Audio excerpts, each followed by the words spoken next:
On the exact same night that Mrs. O'Leary's cow allegedly started the Great Chicago Fire, a firestorm was raging 250 miles north that would kill 4 times as many people.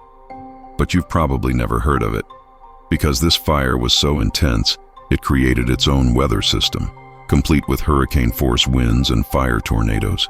This is the story of America's deadliest wildfire. October 8, 1871. Peshtigo, Wisconsin was a booming lumber town surrounded by what seemed like an endless forest.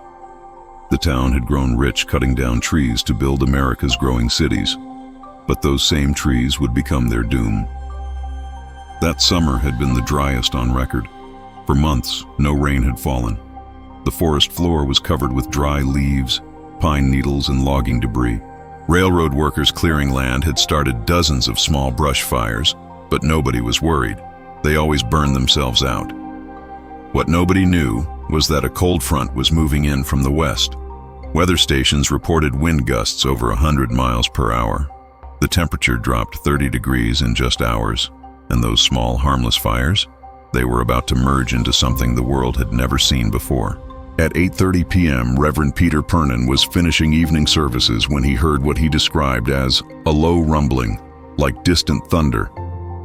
But there were no clouds in the sky. What he was hearing was the sound of a monster being born. Within minutes, the temperature skyrocketed. Survivors reported seeing blue flames, a sign that the fire was so hot it was burning the very air itself.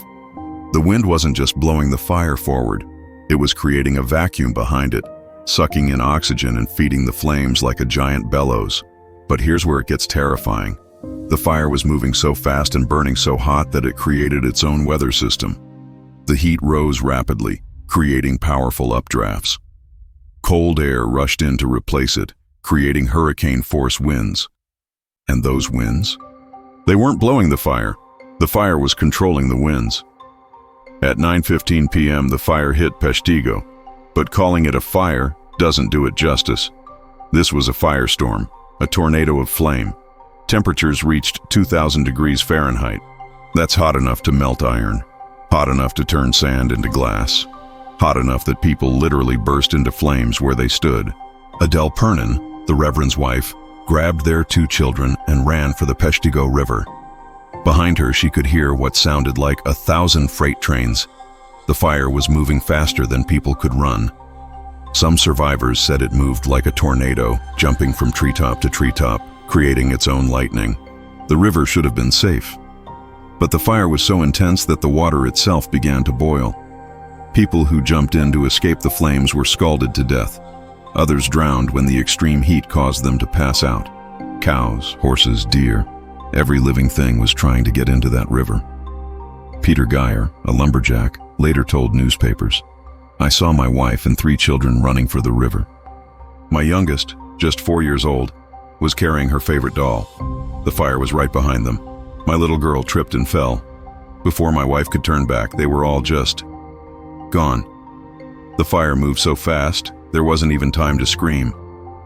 The firestorm lasted less than 2 hours, but in that time it burned 1.5 million acres, an area larger than the state of Delaware. 16 towns were completely destroyed. Peshtigo was gone in 45 minutes. When survivors emerged the next morning, they found what looked like the surface of the moon. Nothing remained. Not trees, not buildings, not even the streets. The very ground was covered in a layer of white ash. But here's the most haunting part. Many victims were never found. The fire was so hot that it completely cremated bodies. Archaeologists have found puddles of glass where sand had melted around human remains. In some cases, the only evidence that people had lived there were the shadows burned into remaining walls, permanent silhouettes of people who had been standing there when the fire hit. The next morning, while Peshtigo survivors were still searching for their dead, telegraph wires were buzzing with news of a different fire. The Great Chicago Fire had captured the nation's attention. Mrs. O'Leary's cow, the burning of a great American city. It had everything, a villain, drama, and a clear story. But here's what nobody reported. While Chicago lost 300 lives, Peshtigo had lost between 2,200 and 2,500. While Chicago burned 3 square miles, Peshtigo had burned 2,400 square miles.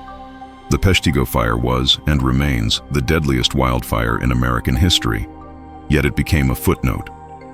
For decades, Peshtigo survivors tried to get recognition. They wrote books, gave speeches, built museums. But America wanted its cow story. They wanted to believe that one careless woman with a lantern had caused a great disaster. They didn't want to confront the truth, that human greed and poor forest management had created an apocalypse. The Peshtigo Fire changed how we understand wildfires. It led to the creation of forest management practices. It proved that fire could create its own weather system, and it showed that the deadliest disasters aren't always the ones that make the headlines. Today, as climate change makes wildfires more intense and frequent, the Peshtigo Fire offers crucial lessons. Firestorms can create their own weather. Dry conditions plus human activity equals disaster. And sometimes, the worst tragedies are the ones history forgets.